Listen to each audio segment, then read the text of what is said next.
kehidupan dalam kuburan jauh lebih panjang dibandingkan kehidupan di dunia. Nabi SAW bersabda, a'maru ummati baina sittina wa sab'in, bahwa usia umatku itu hanya berkisar 60-70 tahun saja. Sedikit yang lewat 70 tahun. Kalaupun ada usia yang sampai 100 tahun, itu sedikit sekali. Tapi kebanyakan di bawah 70 tahun, umumnya umat Rasul itu sudah meninggal dunia. Tetapi ketika orang masuk ke dalam kuburan, usia dia di kuburan sampai kiamat ditegakkan itu panjang sekali. Anda bisa bayangkan, orang yang meninggal sejak zaman Nabi Adam sampai hari ini kiamat tidak dibangkit-bangkitkan, menunjukkan bahwa kehidupan kuburan jauh lebih panjang dibandingkan kehidupan dunia. Dari sinilah maka wajar seorang mukmin harus takut dengan kehidupan kuburan. Ma'asyiral muslimin yang dimuliakan Allah Azza wa Jalla. Tetapi para ulama mengatakan, apakah orang yang mendapatkan adab kubur itu munqati atau mustamir, terus menerus ataukah terputus? Kata para ulama, adab kubur itu hanya terputus dengan tiupan sangkakala Israfil. Ketika itulah Nabi SAW menceritakan bahwa Allah Subhanahu wa Ta'ala memerintahkan kepada Israfil untuk meniup sangkakala yang pertama. Disinilah adab kubur terputus. Karena ketika itu seluruh orang mati, baik orang yang ada di atas bumi atau yang ada di bawah bumi, baik kalangan jin, baik malaikat, kecuali makhluk-makhluk yang Allah kehendaki saja, semua hancur. Dan Abu Hurairah radhiyallahu anhu menceritakan kehancuran bumi setelah tiupan sangkakala itu adalah 40. Bisa 40 hari, bisa 40 bulan, bisa 40 tahun. Yang jelas Allah hancurkan bumi ini. Allah luapkan lautan ke daratan. Allah jatuhkan bintang. Allah hancurkan gunung sehingga seperti kapas yang dihempas angin. Itulah yang disebut dengan kehancuran alam atau hari kiamat. Baru setelah kemudian bumi tidak bulat lagi, tapi bumi terhampar. Allah ganti bumi yang kita pijak dengan bumi yang baru. Itulah yang disebut dengan padang mahsyar.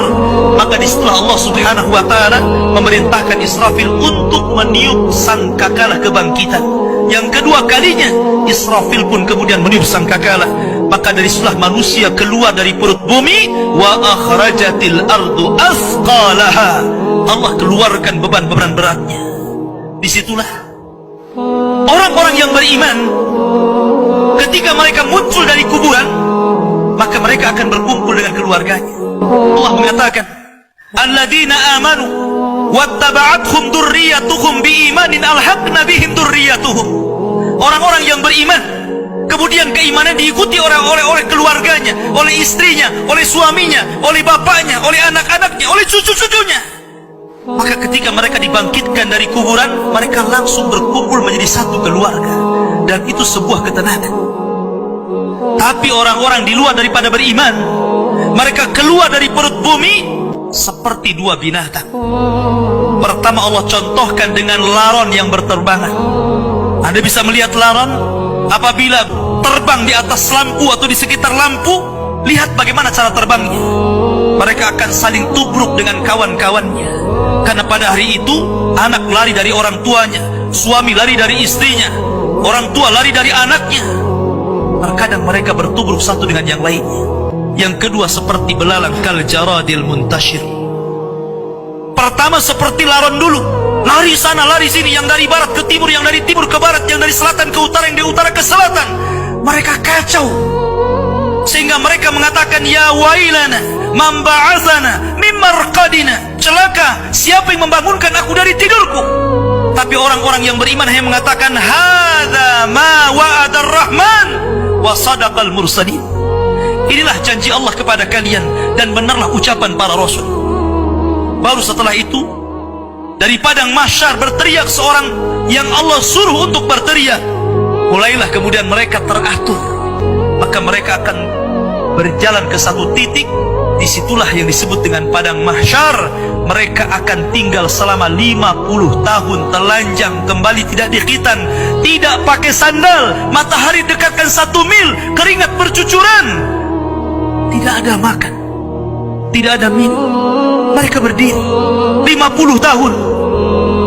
Sehingga akhirnya orang-orang saleh mereka berkumpul, datang kepada Adam minta syafaat. Adam memberikan udzur, tidak sanggup memberikan syafaat. Kata Adam, datanglah kalian kepada Nuh, karena dia Rasul pertama dalam Islam, Rasul pertama setelah aku. Maka mereka pun kemudian datang kepada Nuh. Nuh pun memberikan udzur, datanglah kalian kepada Ibrahim, karena dia Khalilur Rahman. Maka mereka datang kepada Ibrahim. Kata Ibrahim, aku tidak sanggup berikan syafaat, datanglah kalian kepada Musa, karena dia Kalimur Rahman. Ketika mereka datang kepada Musa, kata Musa, datanglah kepada Isa. Isa pun memberikan udzur, tidak bisa. Seandainya kalian datang kepada Muhammad sallallahu alaihi wasallam itu lebih baik.